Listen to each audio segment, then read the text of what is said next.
Hi, ladies. We just want to welcome you back to our She Table Talks.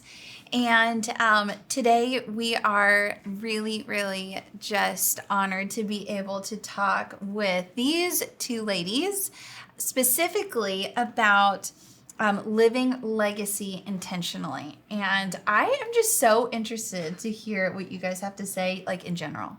You know, I really feel like every time that you guys talk, I'm just immediately zoned in. I'm like, okay, what?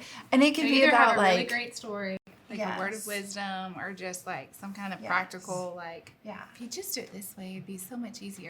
Yes, and you guys are so direct, and I love that. It's like, we don't mince words. We can't help it. Yes, we're not gonna beat around the bush. We're just gonna. It's like you guys are not just time efficient, but you're very like efficient with your words, you know. And we're just like we've got things to get done, and so I personally love that. And so thank you for just taking time to talk with us, and I'm like. We're excited just to hear what you guys, your perspective on this, because not only can, we learn from it, but we know that there are a lot of women who are in this stage of life, and we just need to talk about it, so that us younger ones, that we can learn, going into that season one day, and those that are there, it's like, like when we were talking with Linda Kay and Sophie about singleness, there's such a stigma that it's a negative thing. Well, it can be the same thing with this, that, like when you become an empty nester, it's a negative thing, but that is such a stigma that does not have to be true whatsoever. No. And if the thought that we do go from glory to glory is truth, then you're speaking about seasons of life, Right. So, the first thing that we wanted to ask y'all is, what did it feel like when your last child left? And what did you do to prepare yourself for that moment? Like, did you prepare yourself? Did it catch you off guard? Or, what was... Did you throw a party? Yeah. Or was there weeping and gnashing of teeth? Like, what... was there a void? Like, what did that look like for y'all in that moment specifically? Or in that season specifically? Am I going first? Yeah. Well, it did take me by surprise, because you take all of the years that they've been in your life, and you've nurtured, and you've been there, and you have fixed, and you've gotten an A on projects because you did the project for them. And it's like they're so needy, and then all of a sudden you realize that you raised an adult, you raised a potential husband, a potential wife, father, mother, and it's like, oh my gosh, how did we get here? So it really does fly fast. So when they moved within 5 days of each other, I moved one out of state to Dothan, Alabama on a Monday, and the other one, and she went with the one to Dothan because she was married to my son. So, and then the other one moved on Friday to Birmingham, and then there I am. All the kids are gone. And it's like, what just happened? Wow. So I had to take a step back and think, okay, this is what I've been preparing them for, but I didn't prepare myself like I thought I had. So there was that. I didn't like it. But the empty nest starts to grow familiar, because then you find your husband's like, where is he? Oh, there you are. Through all the kids and the whole bit. So you find your friendship relationship with your husband all over again, what you like to do, where your interests are, and that's what I did. Wow. So for me, it was different, because my older son went to college, to Oral Roberts, and he didn't come back. He met his wife, stayed there. He didn't come back. And so that was just, to me, it just came natural. He wasn't coming back. But then the last one, he tried to prepare me, like, hey, give me a time. And so I had to prepare myself for it, because we're so close. We do a lot of things together. He's my son. He's my friend as well, which is nice when your children can be your friend, but you're still the parent. And so I started envisioning what is life like without having someone else in the house. And so I said to my husband, I think we have to reevaluate our relationship, you know. And not that we had a bad relationship, but when you spend so much time with children, you know, and then you have time with your spouse, now it's just about the two of you. So for me, it was a little bit different in the sense that I was ready, because I was ready for it just to be my husband and I. You know, you talk about the stigma of being our age. For me, this is the best age. I love being at this place. You're mature.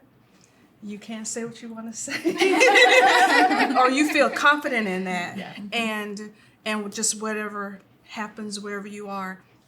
So I love this stage of life better than the other stages. I've been single, before for some time, and so I enjoy this stage of life best. Wow. I do. Wow. That's so just encouraging. It is, because I feel like I look forward to that a little bit. Like when the kids go to Yaya's house, I'm like, this must be what it's gonna feel like when they're finally gone. True. You know, Yeah. so it's good to hear that. You know, it does get better. You know, to some of the moms that are in the thick of it, that are like counting down the days. There are some moms that are counting down the days at juniors and seniors. So what's something that maybe you, looking back, wish you would have known, or that you could have done, or would have helped that season or adjustment? Is there anything, or you just got to walk through it? Well, I think you have to walk through it, but I think it's really important, and I wish that we would have done better in preparing them for the hands-on of life. Like, for instance, managing money, putting back into savings. It's so much that they'll spend whatever their little paycheck is. They go, I want this, I want that. But I wish that we would have done better in training them on prioritizing and thinking ahead in the future. Retirement, it really is a thing that you need to put back for that. So wish we would have done better on things like that. When Jamin left home, he knew how to make sweet tea and macaroni and cheese. And salsa. We got Those were the necessities. a monopoly on salsa at our house. Yes, he makes the best. And so for us, because we weren't prepared like that, so with the last one, that was important for us. And so it feels good to know that as a parent, that I don't ever have to do anything financially for my children if I didn't want to. But that's just a natural mom in me. Although they don't need it, I can do it. But to know that they can support themselves, that is very important. So with the last one, I said, okay, here we go. All right, give me the bank account number. I did. And let me see how you're spending money. I need you to be ready, prepared for the future. Because once you leave, you don't want to have to come back. It's the door's already open, but you just don't want to go back to mom and dad's. And so we did the opposite, with the last one. So, yeah. Yeah. What did you do intentionally to keep growing and to avoid the empty nest syndrome? So now they're gone. Now that process, like walking it out, like what did you do intentionally to say, okay, I am grown, I am grown. But there's still so much more life ahead of me. How do you not stay stagnant? Yeah. Did you guys have dreams that you had laid on the shelf that maybe you came back to, or did you get to reimagine your whole life again, or What did that look like? I think you do somewhat reimagine it. You realize, hey, I have this freedom to do this. We can eat out more because it doesn't cost so much. You don't have to pay for extra. We can take trips with friends when we don't have to think about it. We don't necessarily have to plan for it because now children are gone and taking care of themselves. When friends ask us at the last minute to go out, we don't have to find babysitters. We can just say, "Oh yeah, Right. So we intentionally showed ourselves friendly to make friends. yeah? We intentionally, we were always we always have Friday night as our date night. supposedly our date night, it changes, but we were always intentional, but we became more intentional about even our relationships personally, spiritually with the Lord. And for me, it gave me more time to pray for my children, because sometimes you're wondering, wonder how things going, wonder. Yeah. So those are the things that we have been intentional about. I think what I did is I've always been a project task-oriented person. And, I had them along the way, but I probably threw myself more into it. I've always been involved in church, married for 40 years, been in ministry for 40 years. So church has always just been a part of life. So I threw myself more back into church, focused on that, and I really focused on the gifts and talents that I had set aside. Really got into doing weddings, events, and that's what's kind of carried on here at the Rock. And she's my partner in crime because she's gifted in the same aspects. So we've developed a great relationship just coming to the Rock, finding each other. Somebody said, "Oh, you need to meet Cheryl because she's a designer." I thought, I don't know about that. I'll have to see. And it's funny because we're very, very much alike. So it just kind of was a way to continue all the gifts and talents. And so I threw myself into that. Yeah. We've always had pets, so those are my babies now. So I've got a 13-year-old little Maltese that is still a baby. Yes. So Truly a baby. truly a baby, yes. So Baby carrier. And one thing we do too, we intentionally invest in our grandchildren. we do. That is, we'll take trips to games, for where we'll fly just to go see a basketball game or a theater that my granddaughter is in. With social media, we can stay in touch with them, FaceTime. We intentionally do that as well. As a matter of fact, my oldest son said to me a few days ago that he feels sorry for the youngest child. When he have children, he'll realize he's not as important. And so, because the kids are more, so we intentionally invest in our grandchildren because one day they are going to be adults, and a part of a community. Yeah. Wow.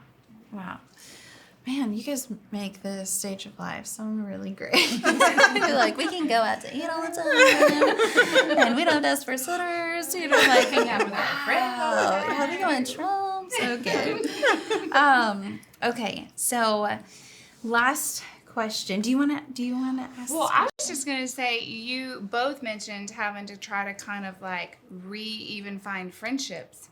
So was it important for you to get involved in like a life group or like, because our friends kind of naturally become whoever our kids' friends are because they want to hang out with each other or whatever. So was it harder to find friends in that season because you didn't necessarily have that like common ground of kids, or did you have to be intentional with that? Or I think more intentional. Yeah. Because for us, before we came to the Rock, most of our friends, we were the only ones that had grandchildren. And so that was awkward. Yeah. And so it's amazing how God set it up. A life group is our path. Once we came to the Rock, our life group leader was intentional, and she's the one to say, "Hey, you need to meet Pastor Jamie," and said the same thing to her. And so who knew that we would become friends and we do life together. And so life group, that was a big a connecting point for you guys. That's really cool. I didn't know that about y'all. Yeah.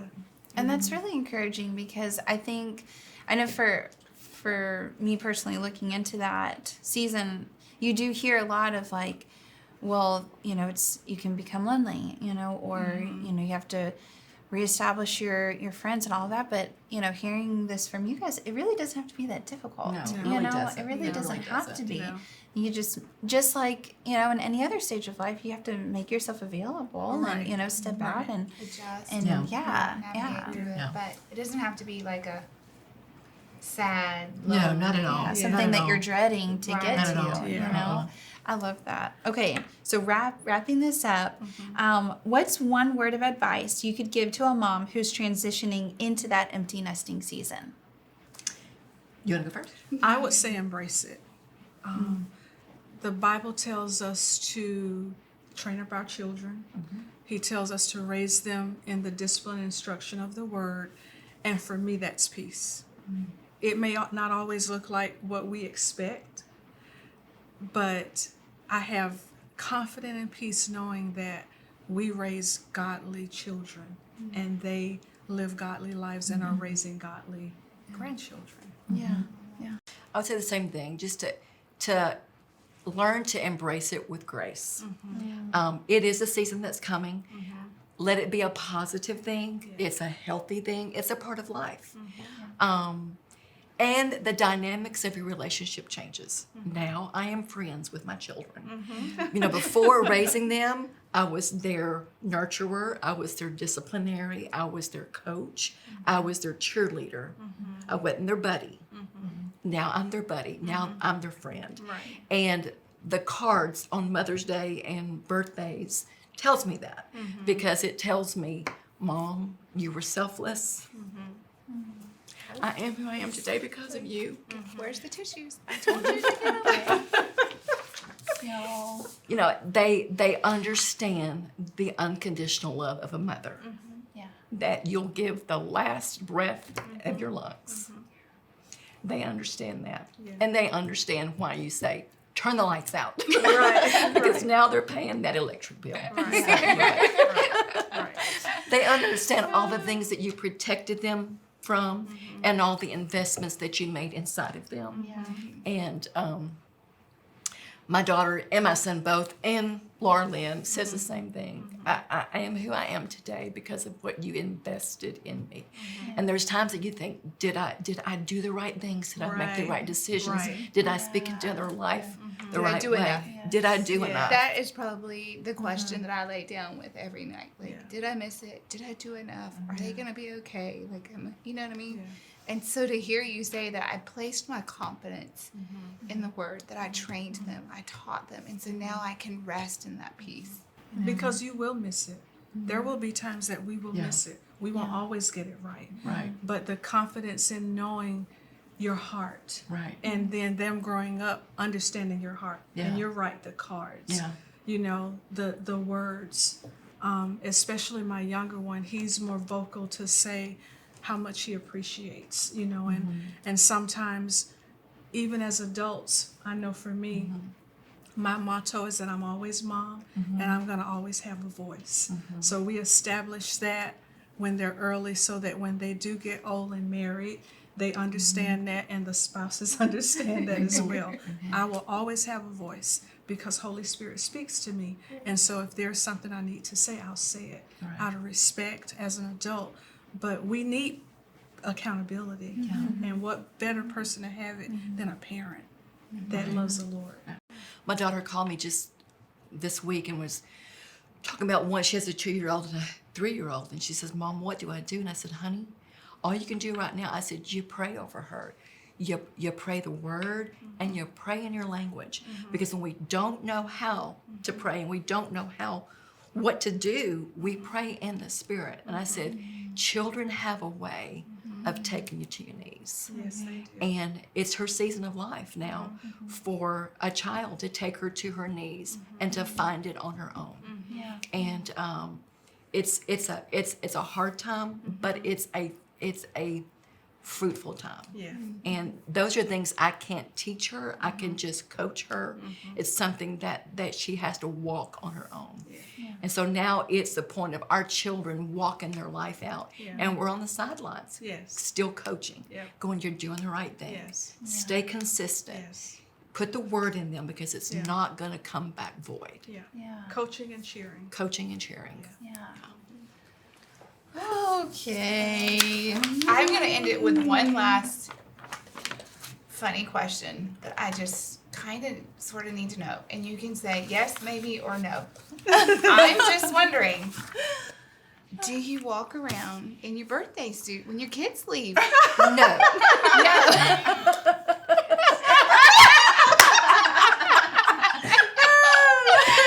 Because I'm to the point. I'm to the point with 2 boys and I have to like lock my door and I'm just like, dang it, I left my shirt downstairs in the dryer. Now I gotta like get almost completely dressed just to go get a shirt to change out of this shirt to put this shirt on. So. That's so funny. She said no. She said yes.